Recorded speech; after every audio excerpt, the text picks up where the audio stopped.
Durante anos, o Brasil foi apontado como o grande favorito para conquistar o Hexa. O elenco parecia perfeito. Neymar vivia uma das melhores fases da carreira. Vinícius Júnior acabava de conquistar a Champions League.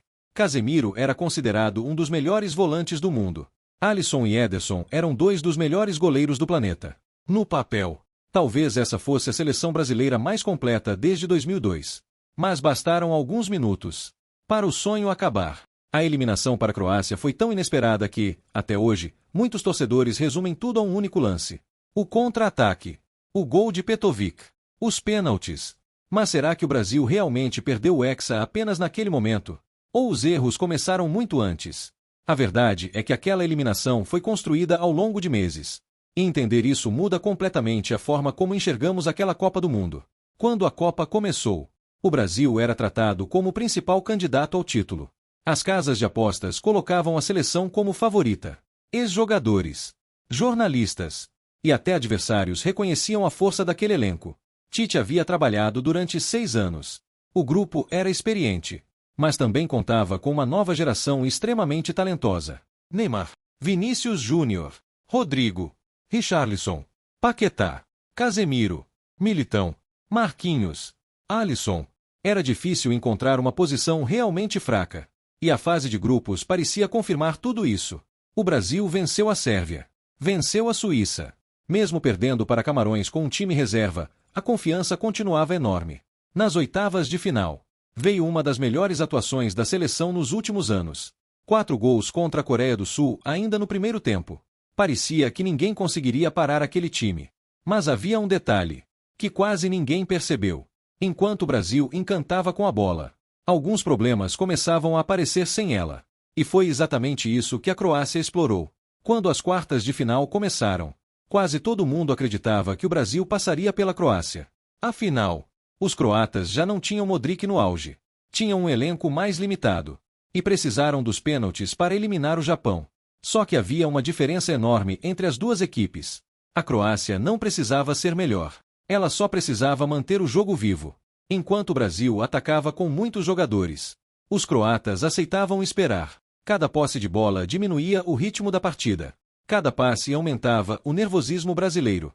Era exatamente o tipo de jogo que eles queriam. Mesmo assim, o Brasil criou diversas chances. Livakovic fez uma das maiores partidas da carreira. Defendeu praticamente tudo. E quanto mais o tempo passava, mais ansiedade aparecia. A seleção já não jogava com a mesma tranquilidade do início da Copa. Mas então, na prorrogação, o momento que parecia decidir tudo aconteceu. Aos 105 minutos, Neymar fez uma jogada de gênio. Tabela. Drible no goleiro. Gol. O Brasil estava na frente. Faltavam poucos minutos. Milhões de brasileiros já comemoravam a classificação. Era ali. O caminho para o Hexa parecia finalmente aberto. Mas foi exatamente nesse momento que aconteceu o maior erro daquela Copa. Em vez de controlar o jogo, segurar a posse, fazer o tempo passar, o Brasil continuou atacando. Aos 116 minutos, uma bola perdida no ataque virou um contra-ataque. Poucos segundos depois, Petrovic finalizou. A bola desviou. Alisson não conseguiu alcançar. Gol da Croácia. Em menos de 4 minutos, o favoritismo desapareceu. Mas o pior ainda estava por vir. Quando o jogo foi para as penalidades, o aspecto psicológico passou a falar mais alto. A Croácia já havia vencido diversas disputas em Copas. Seus jogadores pareciam extremamente tranquilos. Do lado brasileiro, a pressão era enorme. Neymar sequer bateu. Rodrigo parou em Livakovic. Marquinhos acertou a trave. E a eliminação foi confirmada.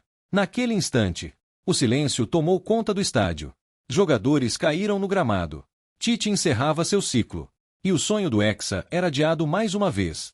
Durante muito tempo, o gol da Croácia foi tratado como motivo da eliminação. Mas a realidade é bem mais complexa. O Brasil não perdeu apenas por causa de um contra-ataque. Perdeu porque enfrentou uma seleção especialista em controlar emoções. Porque desperdiçou oportunidades.